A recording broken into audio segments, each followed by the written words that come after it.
everybody. Today we're going to read a book called My Papi Has a Motorcycle.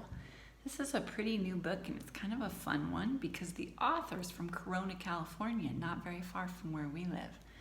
The author is Isabel Quintero and it's illustrated by Zeke Pena. And I will do my best with the Spanish words and I'm sorry if I mispronounce some of them. Great illustrations. So that looks like Southern California, doesn't it? The mountains around here are our cities.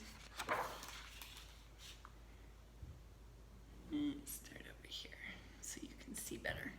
My Papi has a motorcycle. From him, I've learned words like carburetor, and cariño, drill, and dedication. When I hear his gray truck pull into our driveway, I run outside with both of our helmets. She is ready to go for a ride, isn't she? My Papi, the carpenter, is covered with sawdust and smells like a hard day at work. His hands are rough from building homes. Every day his job since he first arrived in this country. But even though he comes home tired, he always has time for me. Ooh, she's getting a big hug, isn't she? And the dog wants a hug too.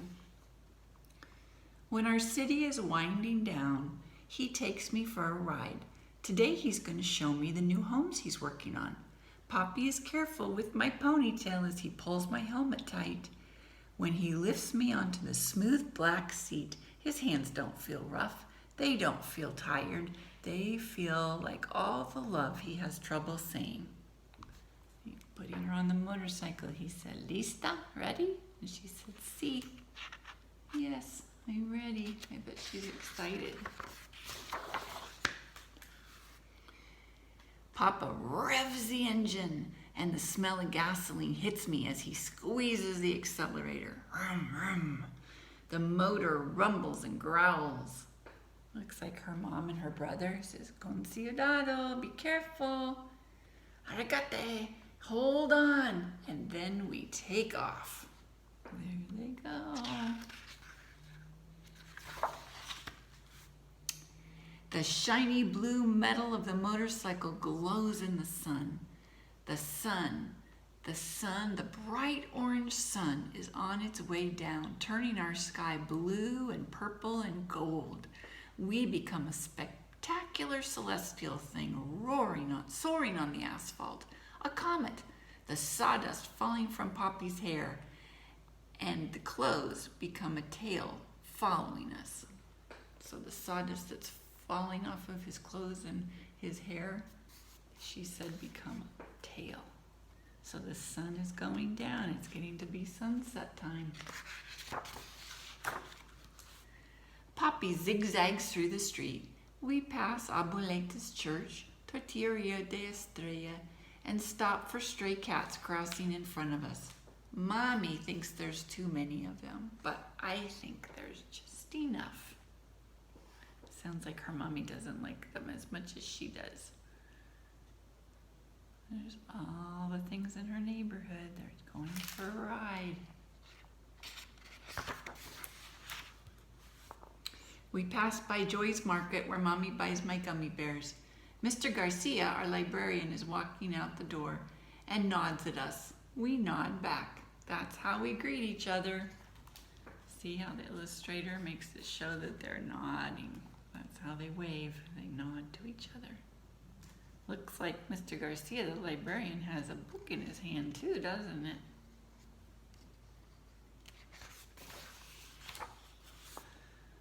We passed murals that tell our history.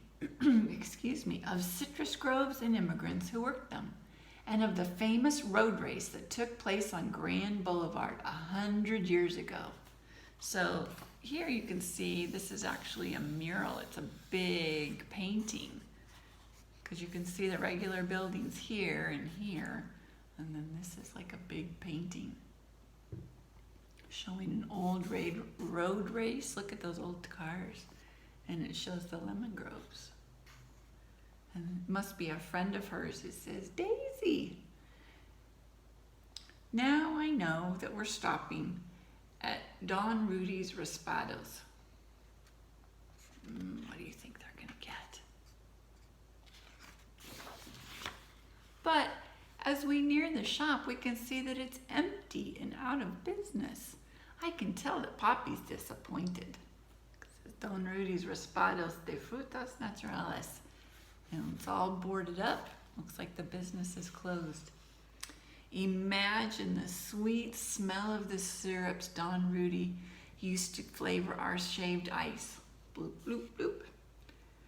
I know I won't be the only one who misses him. Keep on going. She's imagining a shaved ice, isn't she? Yummy, yummy. As we ride on, I feel and hear everyone and everything we pass by.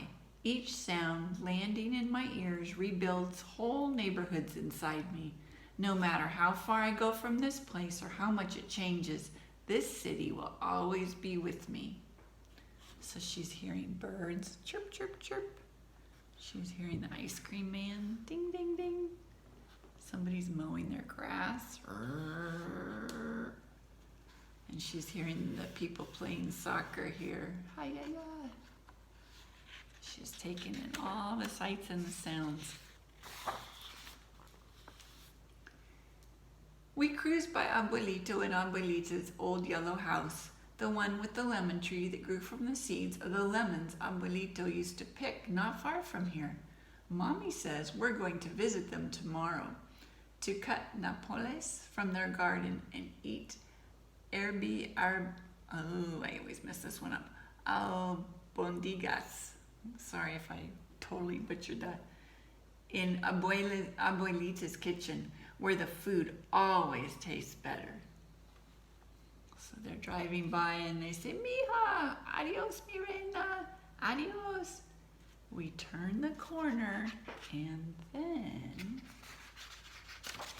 the dogs behind the fence go wild. Ruff, woof, woof, woof, woof, woof.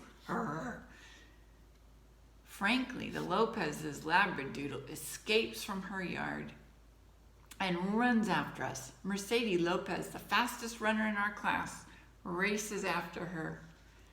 Then, just as fast, the dogs barking and Mercedes and Frankie come a soft hush in the distance. She said they're right behind us.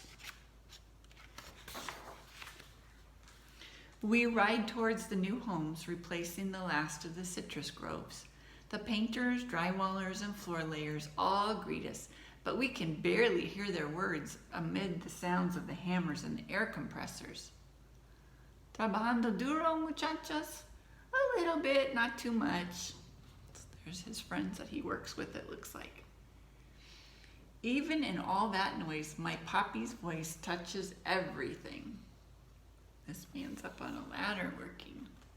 And they have music going. Does she look so happy with her dad? I think so. Around the circle. This is my favorite part. On Grand Boulevard, we lean into the curve of the street. I make believe that we're in one of the races that took place here so long ago. It's our last lap and we have to win. The crowd cheers us on. I feel Papi smile as I squeeze my arms tighter around him. We fly around the circle. There's the school where we practice soccer. There's the post office where Mr. Charlie takes our letters. And the panderia where Papi buys conchas on Sunday mornings. So look, she's imagining. Remember, these were the old-fashioned race cars that we saw in that mural? He said, go Daisy. And she said, vamos Papi, faster, faster. Vroom. Here it is, all of our beautiful city. My eyes try to catch everything, but the colors of the houses blend into one another. Red, blue, green, orange, pink.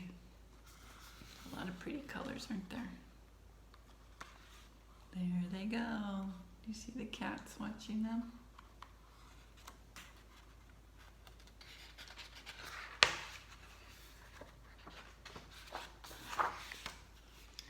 We ride, ride, ride until the blue glow from the motorcycle begins to dim and our comet tail has been left behind on the streets we've traveled.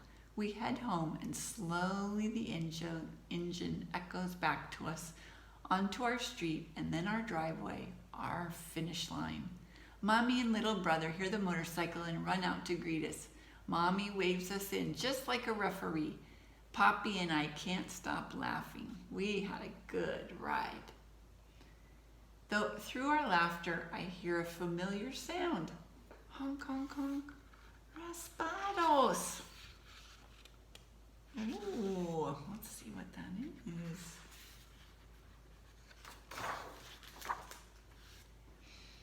I think about my city and all the changes that it's been through and all the changes that will come. Chicle y fresca, por favor. They're getting some shaved ice from the man on the cart, aren't they? They didn't get to get it from the shop that they wanted to. That looks yummy. But I know that here in our little house, there are things that will always stay the same. Her dad says, Mañana we fly again. And then this is sort of interesting. It's the author's note. And it says, one of my fondest memories from when I was a little girl is of my Appa coming home from work and putting me on the back of his bright blue motorcycle to take a spin around our city, Corona, California. Zeke Peña was able to take all the elements that live in my memory from childhood, even the places that have disappeared, like the tortilleria and the raspado shop, and put them in the illustrations. So she talked about Zeke Peña, that's the illustrator of the book. While the murals he's created are imagined, the history they depict is real. In 1913, Corona held its first road race on what is now Grand Boulevard, a street that makes a perfect circle around the older part of the city. Today, people live in the middle of that old racetrack. I actually grew up there. At one point in time, Corona was also known as the lemon capital of the world because of all the citrus that was cultivated there. Immigrants did the majority of the hard labor of picking the fruit, which allowed for the citrus boom.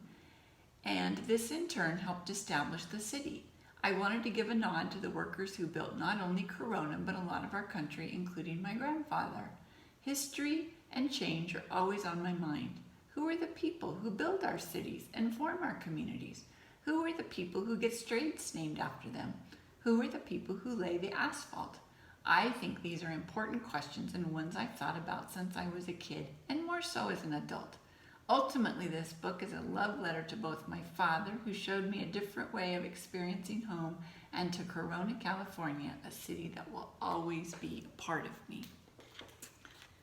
Well, that's pretty cool. Just like that, there's some history in Arcadia that you guys learn about in school, so that's pretty fun. So this was not too far, and let's see if it gives us a picture. No, I guess not. I thought it might give us a picture of the author. So my Papi has a motorcycle. New good book. Thanks for sharing it with me. I'll see you soon. Bye.